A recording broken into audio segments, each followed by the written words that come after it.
3 weeks into a military campaign against Iran, President Donald Trump stood before cameras and declared the conflict was, effectively, already over, completed in the first 2 or 3 days. This is a data visualization showing the immediate reaction of global energy markets. The Strait of Hormuz, the geopolitical choke point for a fifth of the world's oil supply, remains effectively sealed. That closure has driven global fuel prices up by 33%. When we update this chart to look at the domestic financial burden, the scale of the conflict comes into focus. To sustain operations, the Pentagon has formally requested an additional $200 billion from Congress.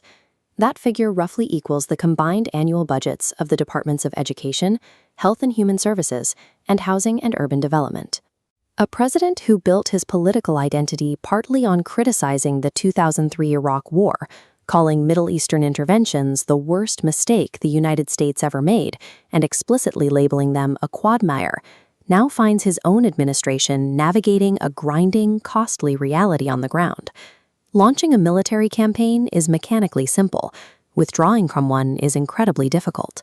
Without a strictly defined exit strategy, a superpower risks becoming trapped by its own initial optimism.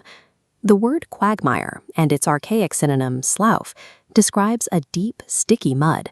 It represents a physical state where every step forward feels like 2 steps back. You enter easily, but escaping requires shedding an immense burden. In the 1960s, historian Arthur Schlesinger used this exact metaphor to diagnose America's prolonged entrapment in the Vietnam War. He called it the Quagmire theory. Schlesinger argued that nations rarely dive headfirst into endless wars. Instead, they wade in through what he called the politics of inadvertence, a gradual entrapment driven by a series of small, seemingly manageable decisions. During Vietnam, leadership reasonably regarded each step of military escalation at the time as the absolute final step necessary for victory. Yet each move only necessitated the next.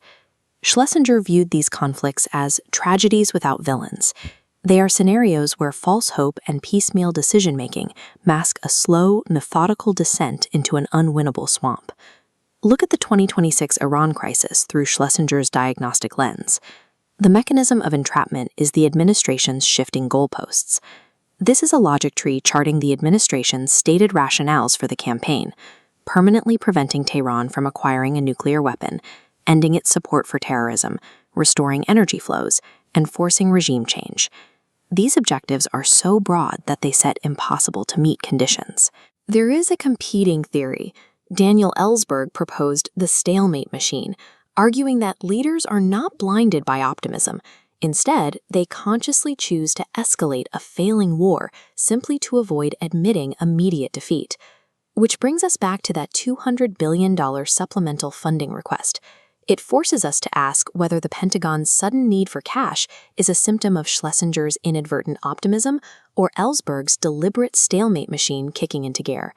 Whether the administration is driven by hope or a refusal to concede, the structural result is identical.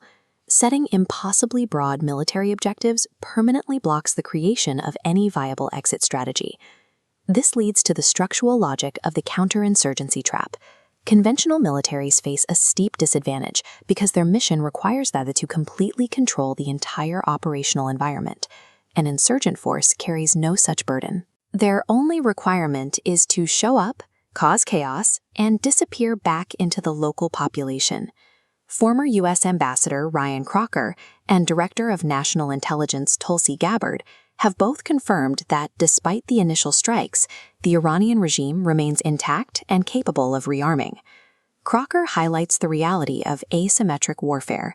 The defending regime does not need to achieve a traditional military victory. They win simply by surviving and keeping global energy choke points closed. Former National Security Advisor John Bolton notes an inescapable structural problem. Even if a military campaign successfully exhausts the regime, that regime will simply revert to its previous tactics the exact moment U.S. forces attempt to withdraw. In 2019, the president looked at American interventions in the Middle East and accurately identified them as quagmires.